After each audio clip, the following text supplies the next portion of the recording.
if you didn't know any real, serious, intelligent Christians, where would you come into contact with Christianity? Reprobate means you're going to hell. When you just make the call and ask for the miracle spring water, God sees the desires of your heart. Pope Benedict XVI has resigned due to widespread corruption in the Vatican.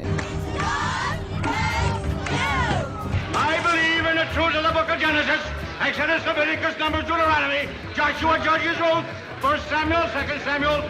A lot of times what's proclaimed and what's kind of put out there as the gospel message is a bunch of things you need to do, or a bunch of rules you need to follow, or this kind of system you need to submit your life to. So when people hear that and they say, why would I want to submit my life to some system or some box of rules? When I say God and somebody who's not necessarily a believer says God, we don't mean the same thing. My view of Christianity was developed by what I saw on TV. That's a really shallow view of God, and yet I didn't really have anything else to compare it to. That's the image that, as far as the media is concerned, we present to the public. You know, if that's what I knew about Christianity, I would have absolutely no interest in it.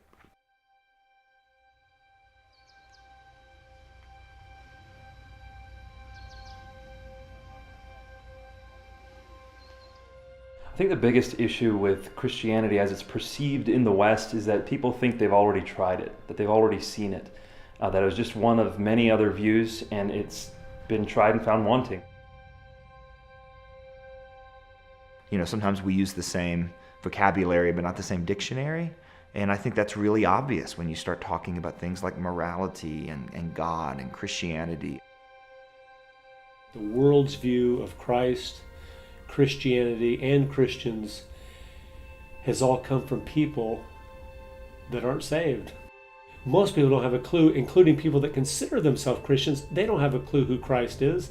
They don't have a clue what it means to be a Christian, and they don't know that much about Christianity. It really is something that was predicted a long time ago. Friedrich Nietzsche, in his parable of the madman, talks about churches being the sepulchres and the graves and the tombs of God. In other words, you're going to see these references to God hanging around Western culture, but in reality, it's not really pointing to anything kind of all that powerful. The church I went to growing up looked like this. Or this. Or even this. My view of Christianity was one I got from living in a middle-class American context. And I never had the chance to leave that context until after college, when I was able to spend 3 months living somewhere else.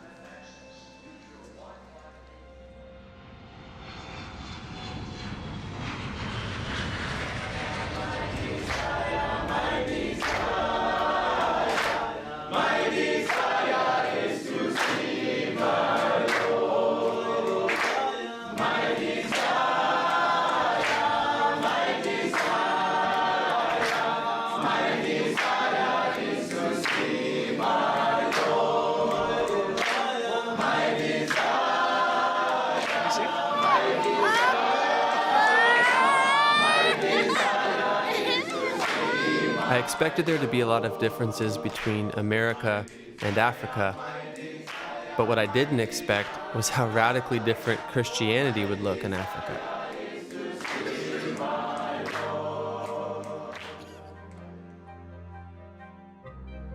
When I got back to America, I wanted to better understand how Christianity is viewed in our country. And so I just started talking with anyone who would talk with me and asking point blank, what is Christianity? This film will investigate the different ideas within American culture that have shaped the way we think and distorted our understanding of who God is. This film will bring back to the surface the story about man and about God that we were born to understand. So you guys are both Christians, you'd say, at this point? I am. Yeah. So you guys believe in heaven and hell? Oh, God, yes. Yeah, we're somewhere in between there. I'm not. Oh, no. I'm like here. How does a person get to heaven? Person gets to heaven. Okay, there are so many different things about this. All right. There is the school that if you give yourself up to God, whatever, and anybody can go and say that and think they're going to go to heaven and do bad things, still think they're going to go to heaven. I'm kind of more of the mindset where you're just going to go to heaven if you're a good person. God's not going to turn you away from heaven. Yeah. So all dogs go to heaven? Dogs go to heaven. Cats go to heaven. No, I mean all people go to heaven? Yeah. Oh, no, because most people aren't that nice. Okay, so it's about being nice and that's how you get It's not, I don't know. God, shut up. Yeah, we don't really know. We really don't know about that. Talk. Yes. Yeah, we're here. Little 5 points. What's that mean? You want to be in a documentary? I'm kind of in a hurry. Okay, no worries. Dude, next time. I ask people the question, what is Christianity? And I get lots of different responses. So I'm going to ask you that question to hear your definition of what is Christianity. It's really no different than most religions. I mean, there's little parts of the story that are different, but it's all the same moral, boundaries and whatnot. After a few weeks of talking with people, I started to notice a few reoccurring perspectives people had on Christianity. Some people seem to think that God is a symbol we've created to give us something to believe in. My belief is that Jesus did not exist. Others view Christianity as a tool used to control people or incite fear. It's just imposed a bunch of rules and a structure and a hierarchy, just as it would be a government or IBM or any other place. It's not even really about God, it's about control.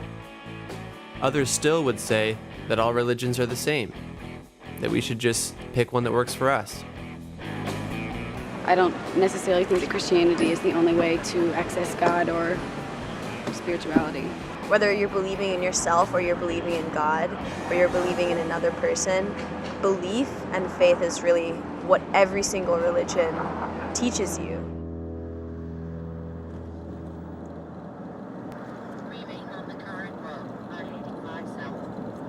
I've just gotten so many different answers.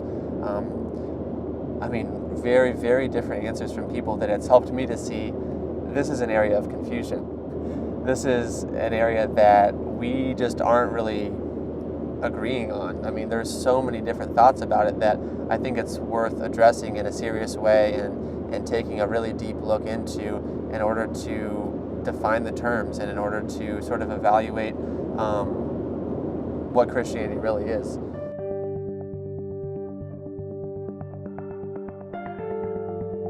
A culture, Western culture, used to be Christian and therefore in a sense is inoculated. Now inoculation, you know what inoculation is? It's giving someone a little bit of the disease so they can't get the real thing.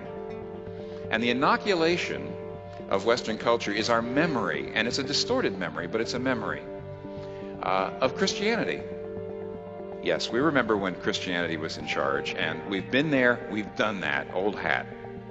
A lot of people tend to think of themselves as being a Christian simply because they're born in America and this is kind of a Christian culture.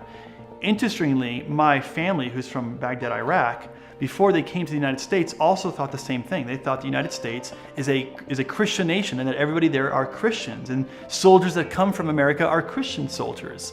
And so you kind of have actually a lot of different parts of the world thinking this idea.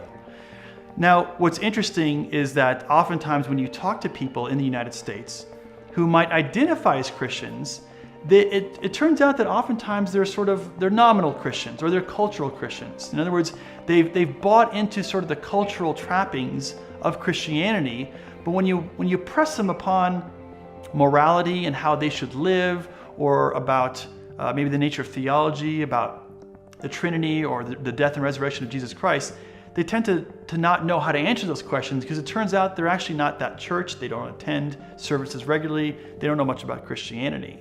And so you have this large population of people who turn out to be nominally Christian, in name only.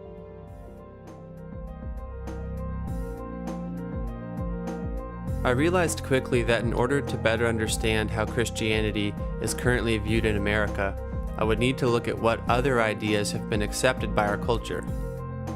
I wanted to know what ideas have led to this confusion about Christianity and made the claims of Christianity seem unbelievable. So I decided to send out a question over the internet, and within an hour I had over 40 responses. At the root of many of these responses was a complaint against the Christian idea of there being a supernatural component of reality. At the root of many of these responses was an ideology that I came to find is called naturalism.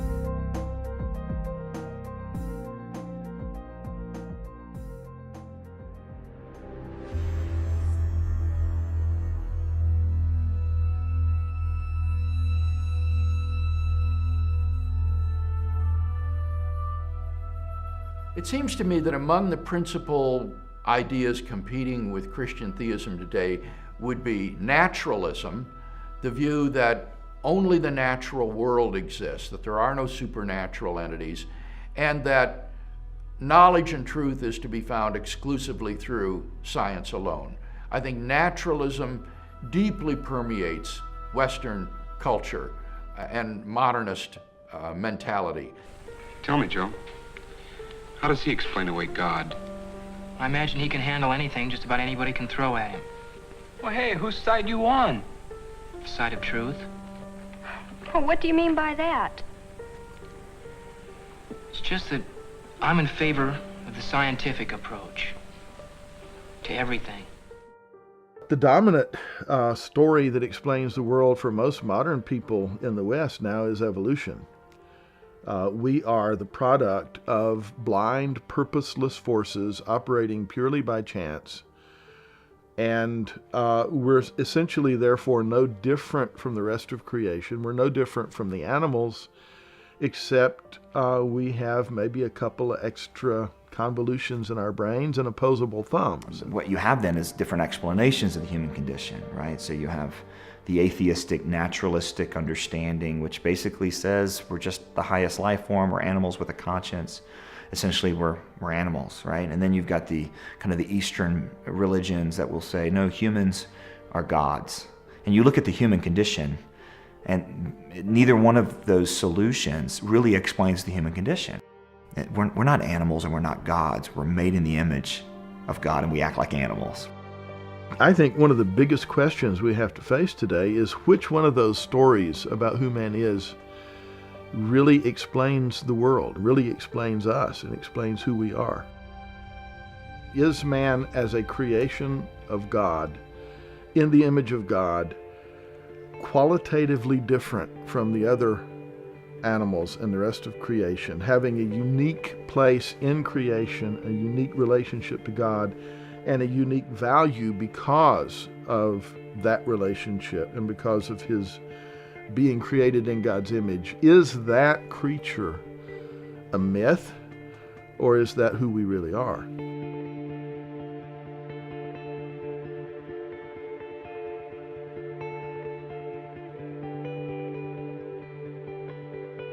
If there is no God, then we are just an accidental species that has evolved on this speck of dust, lost somewhere in an indifferent universe, which are doomed to perish individually and collectively in a relatively short time. It really doesn't matter ultimately who you are or what you do, because everything is going to wind up the same in the destruction of the universe, in the heat death of the cosmos, as the universe tends toward thermodynamic equilibrium and obliteration. What a lame stretch we have to pull to try to make life meaningful if that story, rather than the Christian story, is our story. So we got two options. Life really is meaningless, or it's not.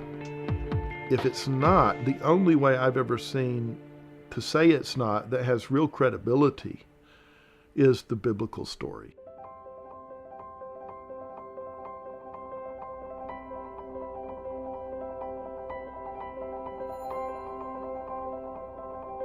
You have to have a tremendous amount of evidence for us to overcome our common experience of knowing that there are things like love. Do we really just think it is chemical? Or the fact that we even refer to our body as mine, my hand, my foot. I refer to my body as a possession. A possession of what? What's possessing my body? Why do we use language like that? We just know there's immaterial things. People understand there are souls. Even if we can't articulate it, we can't describe accurately or understand it fully what a soul is. We know we have souls. We know this. We just know it. This idea that you can't know something unless it can be demonstrated by science cannot be known by demonstrating it with science. That's a philosophical position I have to start with. I can't arrive at this notion about truth scientifically. I have to arrive there philosophically, that I can't know anything unless I test it with science. So even this idea cannot be tested with science, and it beats itself up. It can't stand on its own 2 feet. The fact is that there are all sorts of avenues to knowledge, and there are different kinds of truth and scientific truth. For example, mathematical and logical truths, which are assumed by, not proved by, science. Metaphysical truths about the nature of reality, like the reality of the external world or the reality of the past. Ethical and aesthetic truths about the good and the beautiful. And even scientific truths themselves. The fact is that modern science is permeated by assumptions which cannot themselves be scientifically proven. Now, one area of knowledge, in addition to the physical sciences, would be history. And the fact is that history is really on exactly the same level as the natural sciences in terms of its objectivity and its dependence upon empirical data. And therefore, to shun history or historiography as not a source of knowledge is extremely naive. In fact, when you think about it, there are historical sciences like geology and paleontology and cosmology that are precisely dependent upon historical data for their conclusions. So in those sorts of sciences, you have a merger of the historical method and the scientific method to produce acceptable conclusions. If you're going to exclude historical knowledge, then you got to throw out geology and paleontology and cosmology, because those are historical sciences. And yet nobody would do that.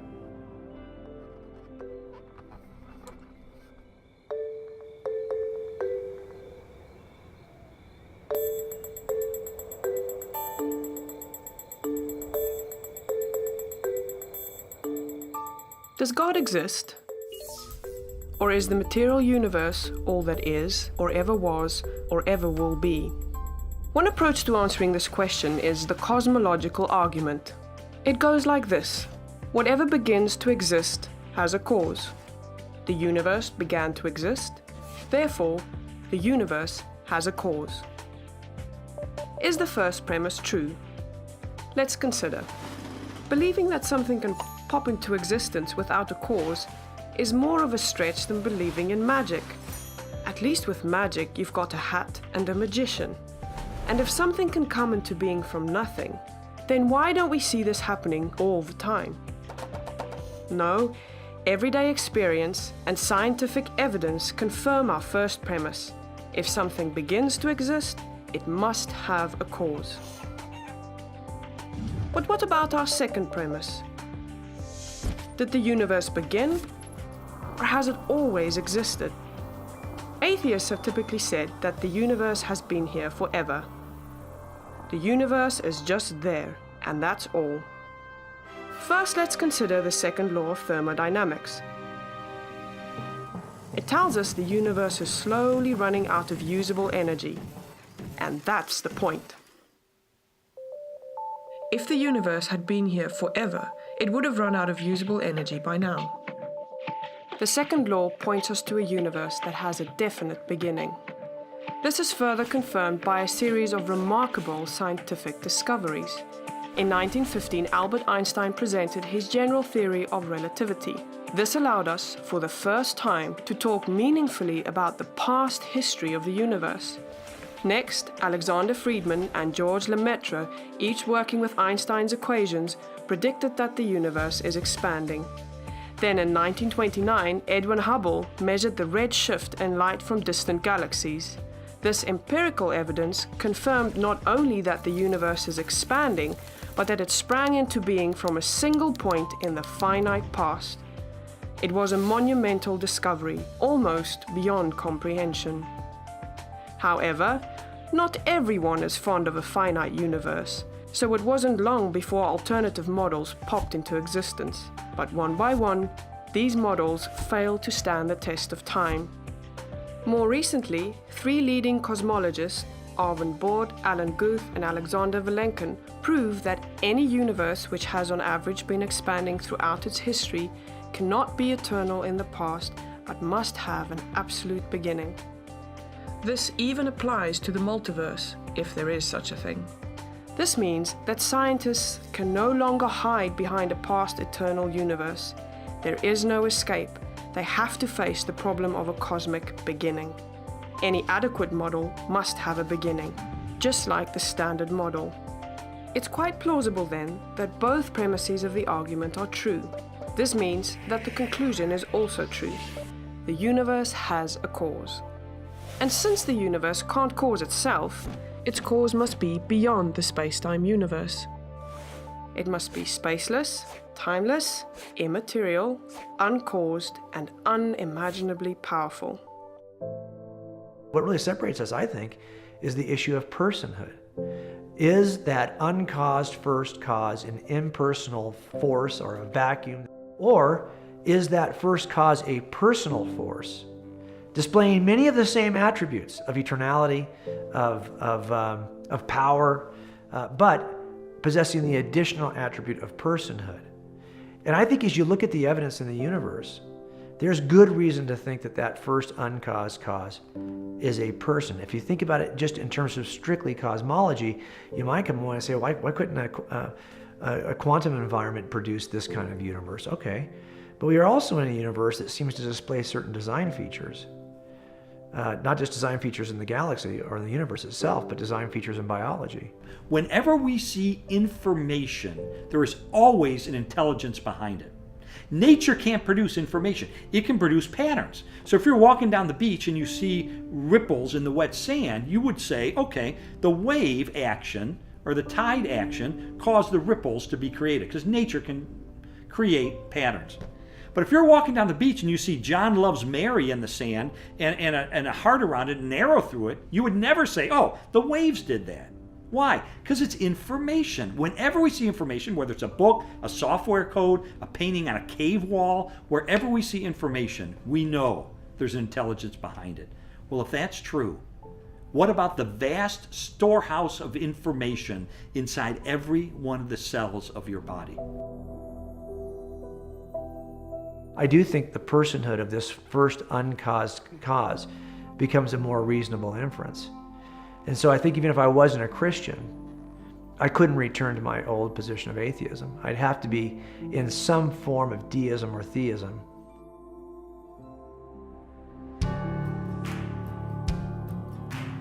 A survey was taken in 2014 which showed that 42% of Americans believe that the Earth was created by God in a relatively short time. 31% believe that God used the process of evolution to create the world. And only 19% of Americans believe that God had no part in the creation of the world. This data shows that nearly 75% of Americans still believe in God, at least in a general sense. So my next question became, who is this God? And has he revealed himself to humanity in any particular way? This led me to the next big ideology contending with Christianity and modern American culture, an ideology known as relativism.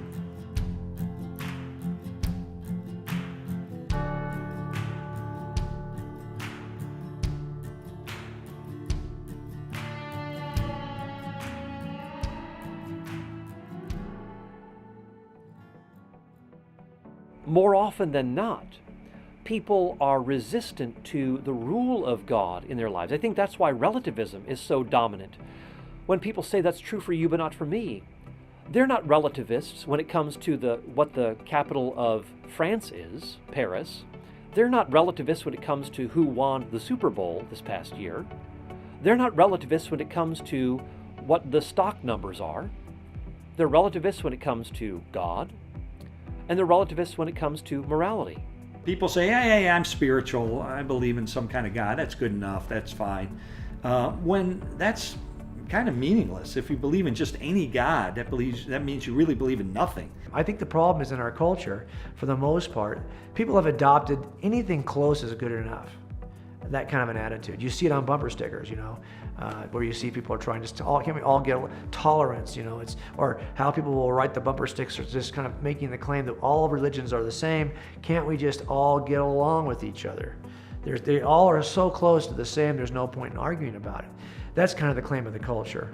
Many people in modern culture take a sort of cafeteria approach to religion. As they go through the line, they pick a little bit of that, and a little bit of this, and a little bit of that, and sort of construct their own religion from these pieces that they pick off the shelf.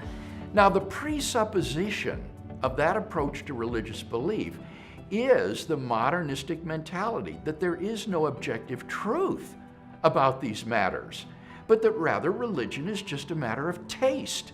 And therefore, if it tastes good, you pick that. If the other part doesn't taste good, you reject that.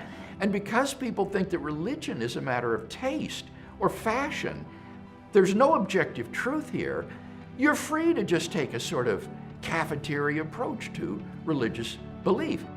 And many people do this as well. They advance this idea known as religious pluralism. Now, they don't say that term, but this is in essence what it means. They think that all religions are basically the same. No one can say that any one religion is true or more true than some other religion. You can't say Christianity is true or more true than, say, Islam or Mormonism or something like that. And so this idea, though, of religious pluralism also leads to an absurdity, because relativism as an idea leads to an absurd conclusion.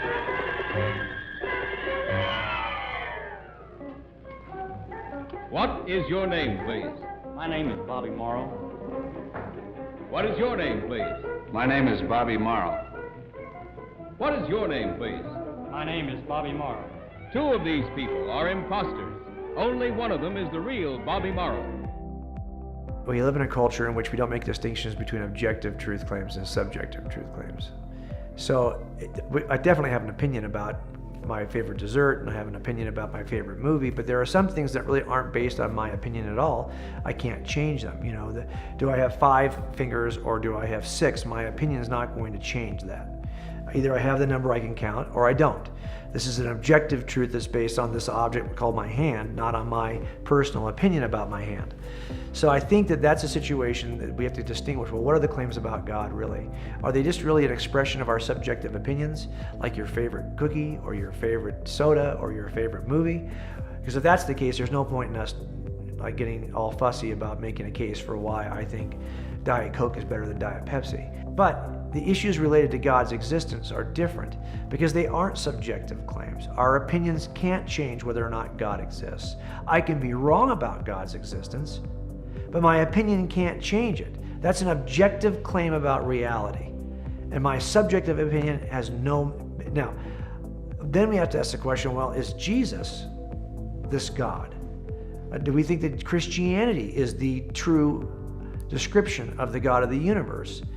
Now, I can be wrong about this, but it's not a matter of my opinion. In the end, it either is or it isn't, and it's based not in Jim's opinion, but in the truth claim that's rooted in the object called Christianity. So it's an objective claim about God's nature, and it can be objectively false. It could also be objectively true. When you say something like, Islam, Christianity, Judaism, Wiccan, all this stuff, it really has the same goal, or you're all worshiping the same thing. That belies a lack of understanding, a basic understanding about each of those belief systems, because these belief systems adamantly oppose one another with their truth claims. So different religions have different ideas of what God is like. Some say God is personal, others say God is impersonal. Some say God has a son, others say God does not have a son. Some say God exists in three persons, others say no, God is a Unitarian God. And so they can't all be right. Either God is impersonal or he's personal. Either he has a son or he doesn't have a son. He can't do both when they're mutually contradictory things. And so different religions have different ideas of what God is like. They can't all be correct. They're either all wrong or perhaps one is right. But you can't say they're all correct because they contradict each other in fundamental ways. I've had a chance to study some of these things at a pretty deep level. Islam and Buddhism and Hinduism and Christianity and Judaism and Mormonism, you name it. And it turns out these things are not all the same. And the first people to admit that are religious believers themselves. People in these traditions, they're willing to say, no, we're nothing like Hinduism. No, we're nothing like Islam. Faiths, different religions do distill down to a kind of core, and the core is often different. So, Judaism sort of distills down to a tradition that revolves around Torah, around law. And Islam tends to distill down to a kind of center that again revolves around ethics and law that is known in Islam as Sharia. And Buddhism distills down to a very philosophical core. To live is to suffer. Suffering arises from attachments. To end suffering, end attachments. But it's very philosophical. Hinduism tends to distill down to a core that is very much connected to sacred ritual and some things that go back to ancient tribal practice. But it turns out Christianity is rather distinct. It sits apart in pretty dramatic fashion from the other great world religious traditions. And I love talking about those things that set Christianity apart because it really does answer a specific question. That is, aren't all these religions the same? The answer is a pretty solid no.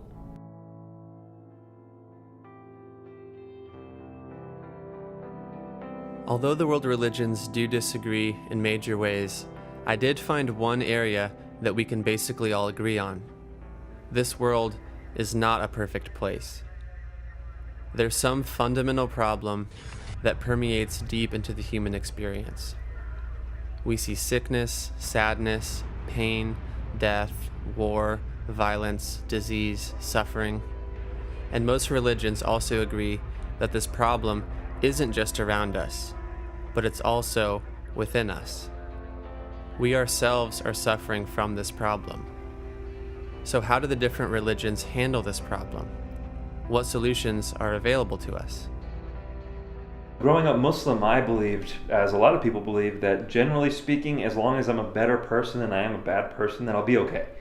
That I'll end up, in heaven with God, as long as I'm a good person. And in Islam, that is generally the soteriology. Do more good deeds than bad, you'll get into heaven. What I realized is people are not naturally inclined to do good things. People are easily falling victim to addiction, to depression, to sin of various kinds. And we don't even have to call it sin. It's kind of a theological term. You just think of things we ought not be doing, and pretty much everyone does them and can't help but do them. In our moral experience, as we strive to do the good, we find over and over again that we fall short of the moral ideal, that we act in ways that are selfish, uncompassionate, unloving. I mean, you just look 50 years into our past, you start seeing things like Cambodia, you see things like Mao Zedong and the killing fields, you start going further back, you start seeing Hitler and Stalin. So now God could deal with this, I suppose, by eliminating all evil at midnight tonight, but if he did so, which of us would be left at 1 a.m.? We're morally broken people. We're desperately in need of forgiveness and moral rehabilitation. Christianity has a solution to our biggest problem that's very different from the other solutions. You look at many different religious leaders, and they would teach methods of getting closer to God. They'd teach rules, they'd teach laws, but ultimately it came down to what we needed to do in order to move ourselves toward being better people, move ourselves toward being closer to God. Jesus came and did really the opposite. In some ways it was disheartening, because the message of Christianity is we all fall short. We can never lift ourselves up by the bootstraps. We can never earn our way. There's a famous verse that says we all fall short of God's standard. And so that's the bad news. The good news is Jesus said, I came to lay down my life as a ransom. You think of a ransom, you pay a ransom to free a captive. Well, we were captives to our sin. And Jesus did for us what no other religious leader ever did or even claimed to do. He made the payment in full.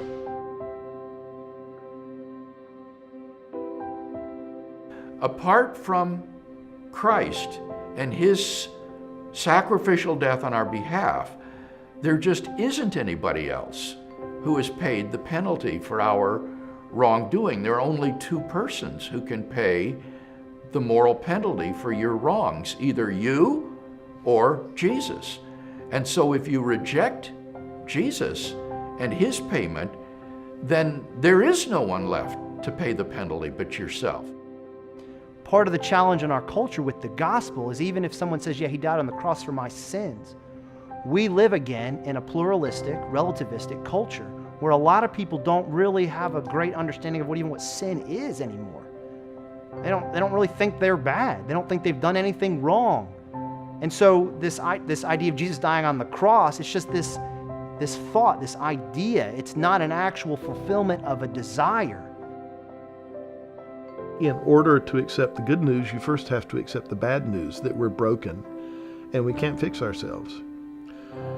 And we don't like that. If I were to tell you that you've got cancer and need an operation, you wouldn't take that as very good news. You might ask for a second opinion, and who could blame you? But if it were true, the good news would be we can do something about it. We as human beings who are so used to working and striving and performing for love, we have a problem with not being able to contribute something to, whether it's salvation or contribute something to anything that's free, as a matter of fact. And Christianity is free. It's by the grace of God that we've been saved. It's a free gift of God. And not only is it free, it's empowering. So it empowers you through the Holy Spirit to realize this freedom that was purchased by Jesus Christ for us. So Christianity, in a nutshell, it becomes appealing when understood correctly, and it becomes empowering to walk it out to look just like Jesus Christ. Many other religions are every day dependent on themselves to produce good behavior, good works, and that must be so frustrating, because if you, like me, there's moments in a day, there's moments in an hour where you get distracted or agitated or frustrated or angry, or you mess up. And then who do you turn to? Do you turn back to yourself, the very person that messed up? Or do you turn to the Savior, this perfect one, Jesus Christ, who now lives inside of me? Christ offers us something that we wish we didn't need, which is forgiveness of sin. And so that's the sticking point. Without the ministry of the Holy Spirit bringing conviction of sin, we're not really going to accept the diagnosis that that's our problem. But once you do, then the limitless sea of joy is there for the sailing.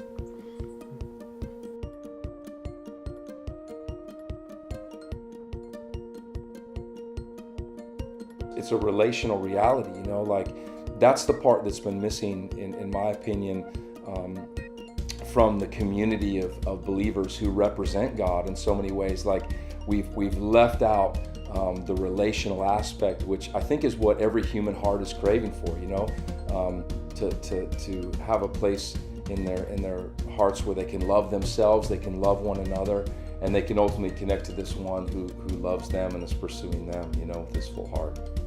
The Christian faith doesn't distill down to a list of things that we believe. It distills down to a story.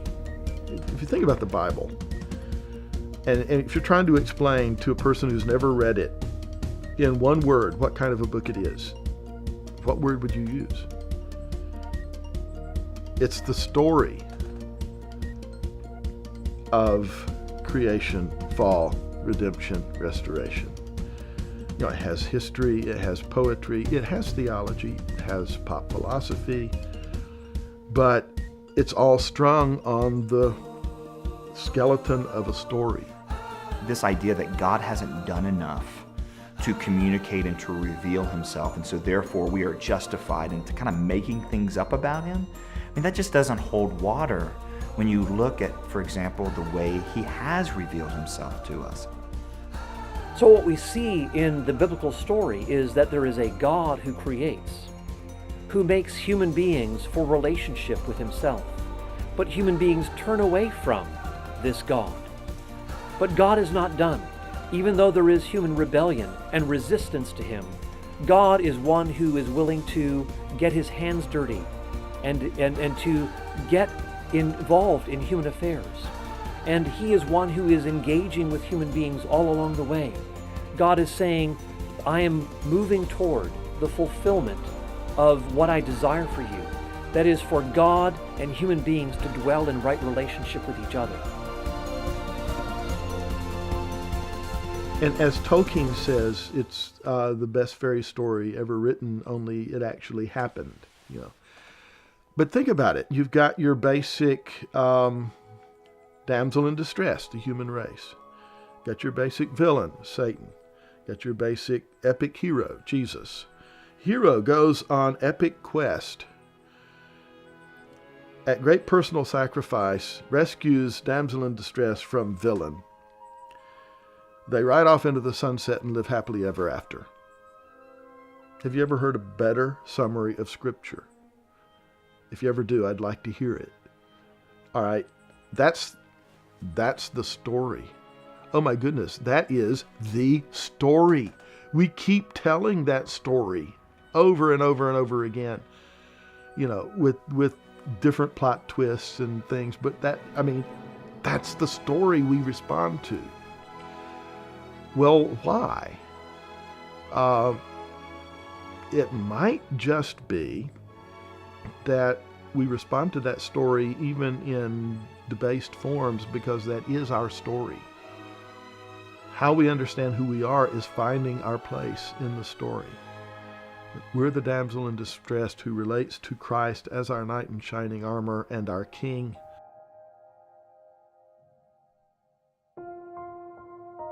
But is this story about Jesus just another ancient fairy tale that we tell ourselves to try and feel better about life? Or is there some way that we can know whether this actually happened? How do we, as modern people, know how seriously to take this story?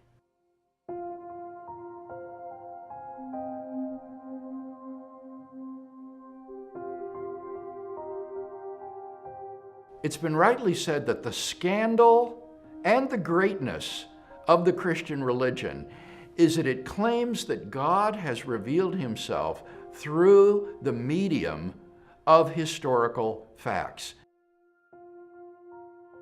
And what distinguishes Christianity, what sets it apart from other worldviews, is that there's actually a test by which we can know whether it's true, and that's the resurrection of Jesus. A person can go and investigate Christianity, especially the question of the resurrection of Jesus. If they think it happened, they have excellent reason to embrace the entire Christian faith. If Jesus did not come back from the dead, there's not really a solid shred of evidence pointing to that, then you're well within your rights, according to the apostle, to reject Christianity. So Christianity's testable in that respect. You can investigate it because it at its core, it has a certain question that's investigatable. When we look at a historical case for Jesus' resurrection, I think one of the best ways of going about this is to take and start off with facts that are so strongly evidenced that they have compelled even the majority of skeptical scholars who studied the subject to grant them as historical. And that kind of suggests that it's not just because a Christian has bias that these things are accepted as true. It means that the historical evidence is true, even beyond a person's bias. Let's look at the widely accepted historical facts and see where the evidence points. In order for Jesus to have risen from the dead, 3 things would need to be true. He would need to be alive at point A, dead at point B, and alive again at point C. And it turns out that the record in history of the existence and the execution of Jesus is incredibly strong. Well, it's become kind of a fad on the internet to claim that Jesus never existed. But this isn't something that is typically held by scholars today. In fact, the number of scholars that would even hold this position, and I'm talking about bona fide scholars who have PhDs in relevant fields of like history and biblical studies or religious studies, you wouldn't find more than a handful of them living on earth right now who would deny the existence of Jesus. I mean, probably just as many as who would deny the Holocaust. In the ancient world, if you have 2 sources for something, 2 independent sources, that's usually excellent. And a lot of events rest on 2 sources. A lot of events rest on 1, but 2 is great. Bart Ehrman lists 11 ancient sources for the crucifixion of Jesus. And he says to the guys who say he never existed, he goes, how do you deal with 11 sources? If you just do normal history, you can't disprove the fact that that Jesus died. It's called multiple attestation. We have too many sources, documents, people, not all of them Christian. Virtually every scholar, believer, non-believer, skeptic, concedes that Jesus was executed in the 1st century, 30 or 33 AD. You get laughed out of a major academic institution if you claimed otherwise. In fact, the atheist New Testament scholar Gerd Ludemann says Jesus' execution is an indisputable fact. John Dominic Crossan and Marcus Borg, probably next to Bart Ehrman, are the best known skeptics in America. They both say in their own way, in their own works, Borg and Crossan, that the fact that Jesus died by crucifixion is probably the best supported fact in the ancient world. Now, why would they concede that if they're skeptics and they'd like to get a foothold and say the Christian message isn't true? Why do they say it's the best attested? Because it just is. Now, in order to determine whether Jesus was really alive at point C, we need to look at 4 essential facts. And it's important to understand that the following facts can be established without presupposing that the Bible is God's word. They're a matter of history. They're established by the records of both Christian and non-Christian sources from the ancient world, and they're agreed upon by both Christian and non-Christian historians today. The majority of New Testament historians have come to accept as factual that his body was then interred in a tomb by a member of the Jewish Sanhedrin, whose name we actually know. His name was Joseph of Arimathea. He was the man who buried Jesus of Nazareth. Secondly, that tomb was then found empty by a group of Jesus' women disciples on the Sunday morning following the crucifixion. And again, the name of Mary Magdalene is always attached to that account of the discovery of the empty tomb. Thirdly, that thereafter various individuals and groups of people experienced appearances of Jesus alive after his death. And finally, that the original disciples suddenly and sincerely came to believe, despite every predisposition to the contrary, that God had raised Jesus of Nazareth from the dead. Now, some people will say, well, sure, anyone could make that claim. But what we're saying is that they really believe that they saw Jesus. Whether these were hallucinations or not, that's a separate question. But the historical fact is, and this wide spectrum of historians acknowledge, that the disciples really believed that they were appeared to by Jesus. So from there, we have to account for what led the disciples and Paul to believe that Jesus had been raised from the dead and had appeared to them. What were these experiences they were having? Now, of course, we can't get into a time machine and return to the past and see what they actually saw, to experience what they experienced.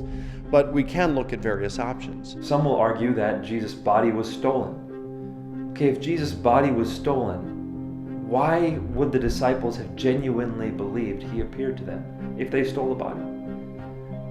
Bigger question yet, why would Paul believe Jesus appeared to him if the body was just stolen? What explanation is there? How do we interpret the conversion of Paul and James? How do we interpret those four facts that the wide majority of scholars take for granted? How do we interpret that? Do we interpret that naturally, or do we interpret that supernaturally? The next theory that you'll often hear is that they hallucinated, that the disciples who had been with Jesus for so long and spent so much time with him, they really wanted to see Jesus alive. And so they hallucinated. It's a common psychological phenomenon, which is true. People who love others will sometimes see them after they're dead. But 500 at once? And all the disciples to the point where they were willing to die? It doesn't quite fit. And once again, Paul. What do we do with Paul? Why did Paul hallucinate the risen Jesus? It doesn't make sense. So there are no naturalistic explanations for the resurrection that fit nearly as well as the resurrection itself.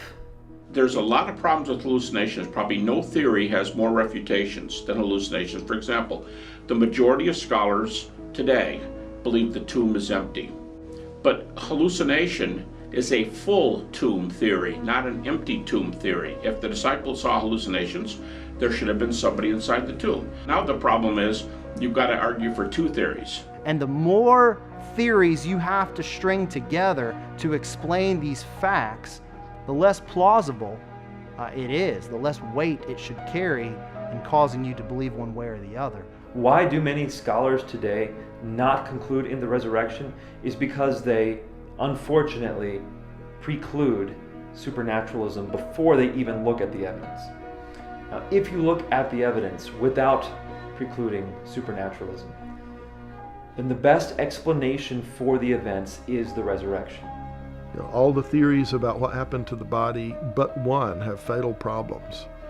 The only problem with the one theory that actually explains it is you have to believe a miracle. But this isn't some random dude in some miscellaneous place that we're saying rose from the dead. It's a person whose coming had been prepared for by providence and predicted by prophecy for 2,000 years. A person whose friends kept asking themselves, what manner of man is this? And being forced to answer it in theistic terms. It's the reassertion of the life of someone who had already shown himself to be sovereign over life and death. If there's ever anybody of whom we could believe that miracle happened, it is this man. It is Jesus of Nazareth.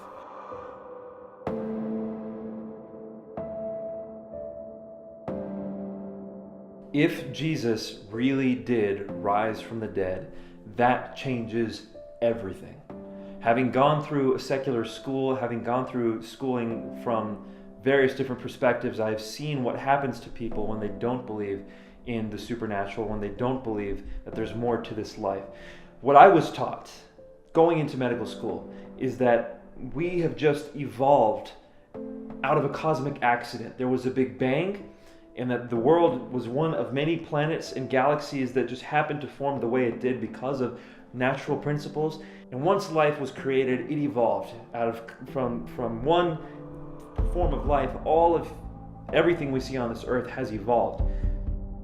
If that's true, what does that say about us? It says that we are purposeless, unintentioned pieces of carbon that have no value except what we can experience while we're here. That's it. I'm an accident. You're an accident. I'm no more valuable in an ultimate sense than the chair I'm sitting on, than the ground I walk on. Now, if the resurrection happened, if a man rose from the dead, all of a sudden, all of this naturalistic bias goes out the window. There's something more to this world than simply believing that we are one accident after another, after another, after another that produced life. There's more to this world. All of a sudden, it's quite plausible that God exists. And what is that God? Who is he? If he's Jesus, then he is a God of love. He is a God who's willing to pour himself out for his creation. That means there's no reason to despair. God can raise you from the dead. That means there's no reason to be without hope because God has worked together for the good of those who love him all things. That changes absolutely everything. And all of a sudden, I don't have to worry about living as much as I can before I die. That means I have to live as much as I can for the sake of others. Pour myself out for them. Because if this world is going to end and people are going to rise from the dead, then nothing is going to last throughout eternity except people. And so there's no reason for me to live for my bank account. There's no reason for me to live for the car I'm driving, for the house, for the nest egg, for the inheritance. That's not a good reason to live because that's all going to wither away. The only reason for me to live is for people. And so I'm going to pour myself out for the sake of others, which, by the way, studies have shown is the only way people ever feel fulfilled, when they live for other people. It all comes together under that Christian theology. It all begins to make sense if the resurrection actually happened. It changes everything.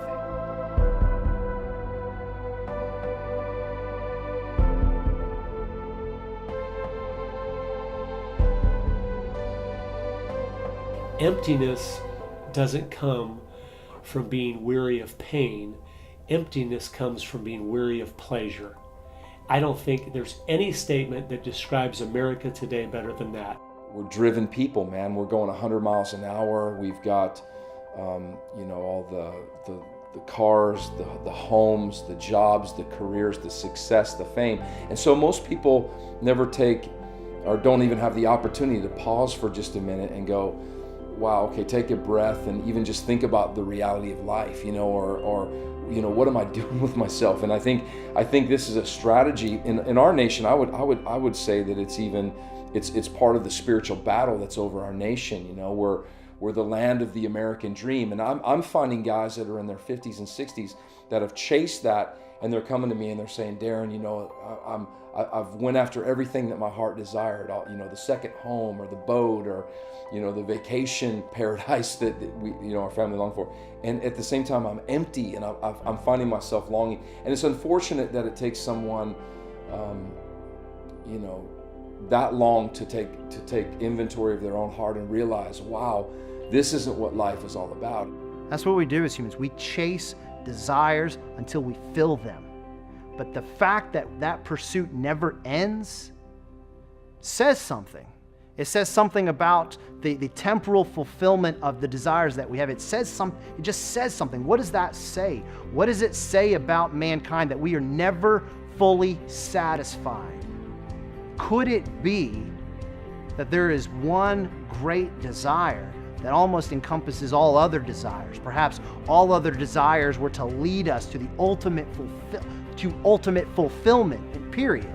Not fulfillment in this area, just being filled. And I think that all men and women have just a longing that is never quite satisfied until one surrenders their life to Jesus and that reconciliation, reuniting with their Creator happens. There is a true satisfaction that is different from all other levels of satisfaction. And true believers know that. They have tasted it. They have seen that the Lord is good and satisfying in a way that is different than other ways that we're satisfied.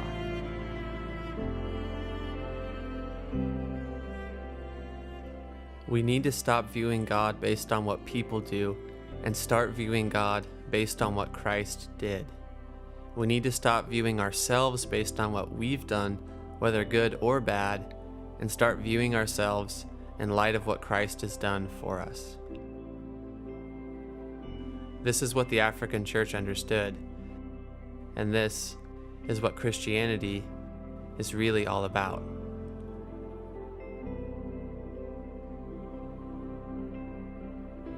Healing happens, redemption happens, and I've seen countless people, time and time and again, live in a way that they themselves did not like. They knew that it was not good for other people, and then they find Christ and things change. And it happens on that personal level. And we know that one person can change the world. And I think Christ does, and continues to change the world as people continue to find themselves at the foot of the cross and find themselves saved by Him. The only place where anything in this world makes sense is that spot where the shadow of the cross falls on an empty tomb. Stand there, and all questions become answerable.